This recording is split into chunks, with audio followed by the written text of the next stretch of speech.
लेकिन मानसिक स्वास्थ्य कहीं न कहीं लोगों का खराब है, सामाजिक स्वास्थ्य लोगों का खराब है, आध्यात्मिक स्वास्थ्य खराब है। जौनपुर से मैं योग में पहला व्यक्ति हूँ जो कि नेशनल में गोल्ड मेडल अर्जित किया हूँ। कि आवश्यकता आविष्कार की जननी होती है, अगर उस समय मुझे वो पैसे मिल जाते तो आज मैं इस मुकाम पे नहीं होता। देखिए, एक छोटा-सा बच्चा हमारे साथ है, ये भी योग करना चाहता है, तो आप जान सकते हैं योग में कितनी शक्ति है।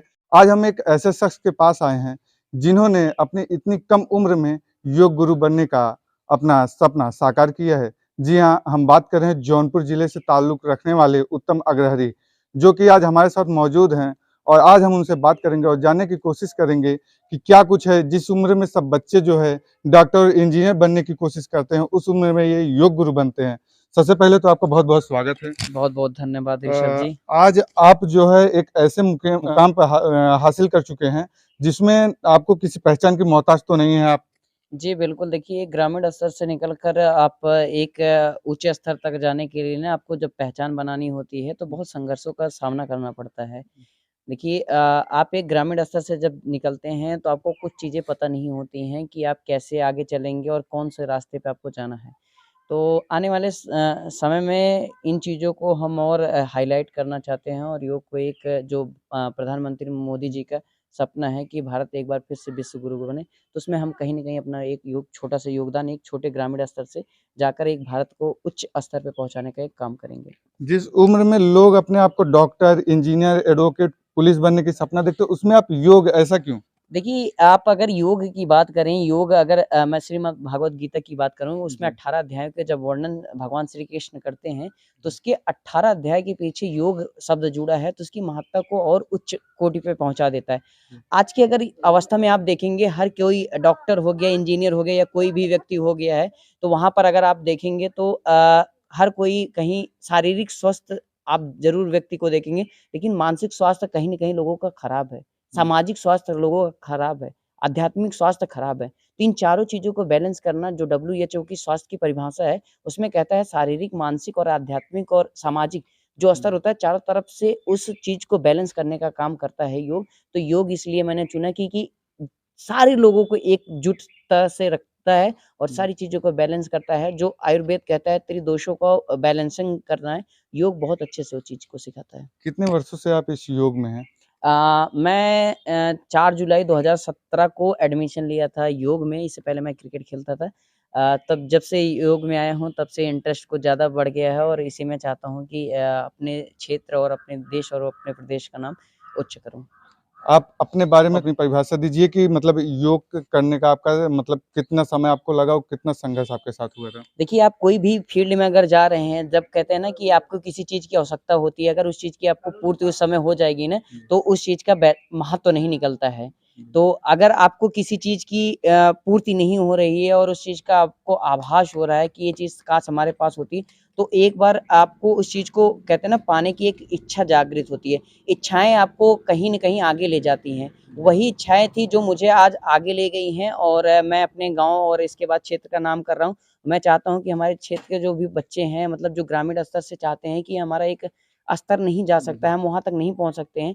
हमारे मुझे देखकर इसके बाद मोटिवेट हों और अपने माता-पिता का नाम उच्च कोटि करें। आपके परिवार द्वारा आपको कितना मतलब आश्वासन किया गया था या किसी प्रकार की कोई तकलीफ? देखिए, आप कभी भी कोई भी नया काम आप स्टार्ट करने जाएँगे तो वहाँ पर आपका जो हस्तक्षेप ज़रूर होता है। जी। वहाँ पर क्या होता है कि लोग आपकी बुराइयाँ और लोग तरह-तरह की बातें करते हैं, टिप्पणियाँ करते हैं कि योग क्या है? आप पैरों को उठा ले रहे हैं, योग है। वो योग नहीं है, वो एक आसन है। योग की अगर अष्टांग योग की बात करें उसमें 8 अंगों का वर्णन करते हैं। यम, नियम, आसन, प्राणायाम, प्रत्याहार, धारणा, ध्यान, समाधि। तो वो एक अंग है। जी। एक अंग को आप देखकर किसी चीज़ का आप जज नहीं कर सकते हैं।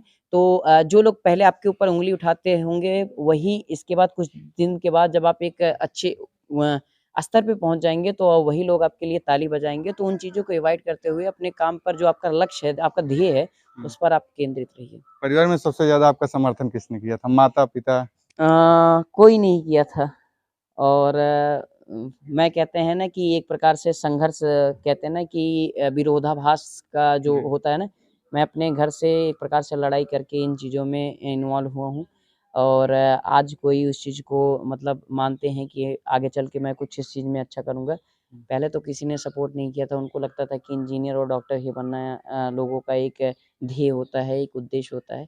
बट आज उनको लगता है कि नहीं, योग के माध्यम से भी अपना आप एक मुकाम बना सकते हो और एक अच्छी अर्निंग कर सकते हो। तो आप जो है लगभग 5-6 वर्षों से आप योग कर रहे हैं। जी, तो आप तो अंतर्राष्ट्रीय, राष्ट्रीय पे गए हुए हैं। जी। तो आपने अभी तक कितने अवार्ड जीते हैं हर एक चीज़? देखिए अभी मैं मेरा आंध्र प्रदेश में नेशनल में गोल्ड मेडल है और जौनपुर से मैं योग में पहला व्यक्ति हूँ जो कि नेशनल में गोल्ड मेडल अर्जित किया हूँ, पहला खिलाड़ी हूँ। और मेरे नाम 5 वर्ल्ड रिकॉर्ड है और मुझे 2 अवार्ड भी मिल चुके हैं, जिसमें अभी मैं एक नया रिकॉर्ड बनाने वाला हूँ, जिसमें ताड़ासन है, उसमें 7.5 घंटे का होल्डिंग की नया Guinness book of world record बनाने वाला हूँ। उसके साथ ही मेरा है जिसमें मैं 40 सेकंड में हाथों के बल 100 मीटर का डिस्टेंस कवर करने का इसके बाद लक्ष्य रखा हूँ। और बहुत जल्द आप लोगों के प्रेम और मोहब्बत की वजह से, आप सारे दर्शकों की वजह से, आपका सपोर्ट रहेगा तो एक दिन इन चीज़ों को ज़रूर साक्षात करेंगे और एक बार आपकी टीवी पर फिर आएँगे। सुनने में आया था कि आप जब पहली बार योग के लिए गए थे, आपके पास पैसे नहीं थे। तो उस बिल्कुल। स्थिति में आपने क्या किया था? बिल्कुल, देखिए पहली बात, मेरे अंदर एक चीज़ है ना, कोई व्यक्ति मुझे कोई बात कह देता है तो वो चीज़ मुझे लग जाती है।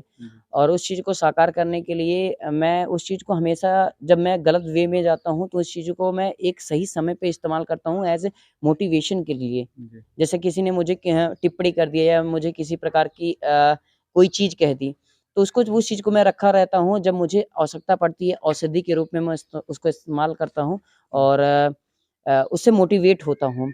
और फिर इसमें क्या होता है कि जैसे आप कहीं भी जाते हैं, पैसे की देखिए आपको दिक्कत हर कहीं होती है।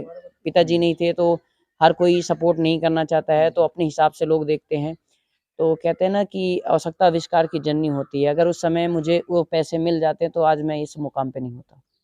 बहुत-बहुत इसके लिए ताली की कहते हैं कि किसी चीज़ को अगर शिद्दत से चाहो तो सारी कायनात उस शिद्दत को दिलाने में आपको लग जाती है। ख़ास इसी तरह उत्तम अग्रहरि के साथ हुआ है, जिन्होंने ना कि उत्तर प्रदेश में बल्कि राष्ट्रीय, अंतर्राष्ट्रीय